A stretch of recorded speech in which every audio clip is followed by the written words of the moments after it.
Anita Chaudhary murder case में बड़ा खुलासा। मुंह बोले भाई ने इस वजह से शरीर पर किए थे 6 टुकड़े। अनीता चौधरी की हत्या अकेले गुलामुद्दीन कैसे कर सकता है, इसमें और भी कई राज खुलने की बाकी हैं। फिलहाल मुख्य आरोपी की तलाश है। पुलिस का कहना है कि उसकी गिरफ्तारी के बाद सारी चीजें स्पष्ट हो जाएगी। अनीता चौधरी मर्डर केस में पुलिस ने बड़ा खुलासा किया। डीसीपी राजश्री वर्मा ने बताया कि गुलामुद्दीन और उनकी पत्नी आबिदा ने पुरानी पहचान और भाई बहन के रिश्ते को शर्मसार करने वाली इस घटना को अंजाम दिया। इस मुंह बोले भाई ने मुंह बोली बहन अनीता चौधरी की न केवल हत्या कर दी बल्कि उसके शरीर के टुकड़े टुकड़े कर बोरे में डालकर 10 फीट नीचे जमीन में दफना दिया। जोधपुर पुलिस के डीसीपी राजश्री वर्मा ने बताया कि अनीता चौधरी और गुलामुद्दीन दोनों के पुराने संबंध थे और अनीता गुलामुद्दीन को अपना भाई मानती थी। गुलामुद्दीन ने अनीता को अपने घर बुलाया और विश्वास में लेकर उसे शरबत पिलाया जिससे नशीला पदार्थ मिला था। इससे वो बेहोश हो गई। उसके बाद उसकी हत्या कर उसके शरीर के 6 टुकड़े किए और बोरे में डालकर 10 फीट गहरे गड्ढे में गाड़ दिया। पुलिस ने बताया कि इस पूरे हत्याकांड की साजिश में उसकी पत्नी आबिदा भी उसके साथ थी। इस हत्या को लेकर उन्होंने पहले से तैयारी कर ली थी। घर के बाहर जेसीबी बुलाकर पहले ही गड्ढा कर लिया था। बताया जा रहा है कि बड़े चाकू चौपर से अनीता के शरीर के टुकड़े किए गए हैं। जोधपुर से हनुमान सिंह राजपुरोहित की खास रिपोर्ट। बहुत बड़ा खुलासा 6 टुकड़ों में शव मिला था। उसको लेकर आज क्या खुलासा किया गया है और किनको हिरासत में लिया गया, आगे की क्या? बिल्कुल 28 तारीख के सुबह हमारे पास एक एफआईआर दर्ज हुआ जिसमें एक महिला अनीता देवी जिसकी 50 वर्ष के आसपास है, उनके परिवार वालों के द्वारा बताया गया कि ये महिला इस एफआईआर के अनुसंधान में जब हमने सीसीटीवी फुटेज का एनालिसिस किया, इसका विश्लेषण किया तो पता चला कि ये एक व्यक्ति जिसका नाम गुलामुद्दीन है, पुराना में रहता है। वहाँ तक हमने उसके मूवमेंट को ट्रेस किया। उसके बाद फिर उसकी पत्नी से जब पूछताछ की और उसमें ये खुलासा हुआ कि ये गुलामुद्दीन ने इस महिला की हत्या करके ज़मीन में इसे दफना दिया। उसके बाद फिर एफएसएल टीम को बुलाया गया, डॉग स्पॉट को बुलाया गया, सारे उच्च अधिकारी वहाँ मौके पर गए। लाश 2 कट्टे में थी, 2 कट्टों को हमने सीज किया, उसको हॉस्पिटल भिजवाया और पिछले 1.5 दिनों से हमारी पूरी टीम जो है गुलामुद्दीन और इसके साथ साथ जो भी इस प्रकरण में जो भी इसके एसोसिएट्स थे, जो भी सहयोगी थे, उनके पीछे लगी हुई थी। हमने करीब पिछले 1.5 दिनों में 18 लोगों को डिटेन करके यहाँ पर हम निरंतर उनसे पूछताछ कर रहे हैं। फिलहाल अभी तक जो प्रारंभिक अनुसंधान हुआ है और अभी तक जो चीज़ें सामने आई हैं ये मैं संक्षिप्त में एक बार बताना चाहूँगा। गुलामुद्दीन और इसकी बीवी ने एक सोची समझी प्लानिंग के तहत इस प्रकरण को अंजाम दिया है। अभी तक जो बात सामने आई, इनके ऊपर बेसिकली काफ़ी कर्जा हो गया था। इन्होंने अपना एक घर लिया हुआ है पुराना में, बैंक से लोन लेकर उसकी किस्तें चुकानी थी और ये जो मेन आरोपी है गुलामुद्दीन, ये जुआ सट्टा खेलने का आदी था। इसने जगह जगह से कहीं 30,000 कहीं 50,000 इस तरीके से कर्जा लिया हुआ है।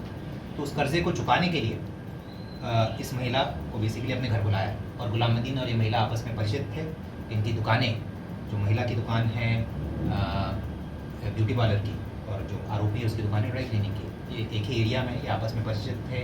इनके कॉल डिटेल से भी पता चल रहा है कि बातचीत भी होती थी इनसे और सीसीटीवी में भी दिख रहा है कि महिला अपनी मर्जी से इसके घर जा रही है। तो इससे ये साबित होता है कि आपस में परिचित थे, एक दूसरे को जानते थे और वहाँ जाकर फिर इस आरोपी ने ये घटना को अंजाम दिया।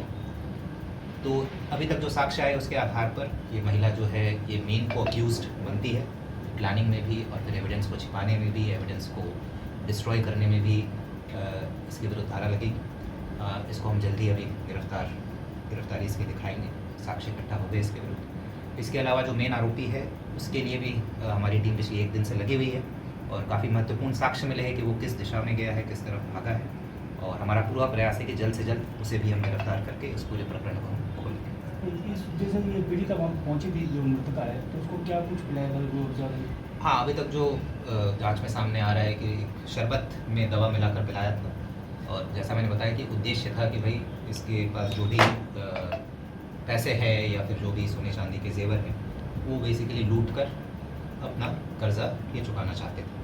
बट उस पूरी प्रक्रिया में इस महिला की मौत हो जाती है और उसके बाद फिर ये जो आरोपी है वो इस तरीके का कार्य करता है। ये कोई बात सामने आई है कि क्या कहकर पीड़िता को बुलाया गया था वहाँ पर? नहीं, ये तो अभी एक बार आरोपी की जब गिरफ्तारी होगी तब जो डिटेल्स है, माइन्यूट डिटेल्स की क्या कहकर बुलाया और कोई शामिल था नहीं था, वो चीज़ें क्लियर होंगी। बट फिलहाल हमें सीसीटीवी फुटेज में बस ये दिख रहा है कि महिला अपनी मर्जी से एक ऑटो में बैठ कर जा रही है और उसके घर जो है मतलब कि बिना किसी जोर ज़बरदस्ती के ये जा रही है, अपनी मर्जी से जा रही है। सर, हथियारों का कुछ पता चला? किस तरह का हथियार?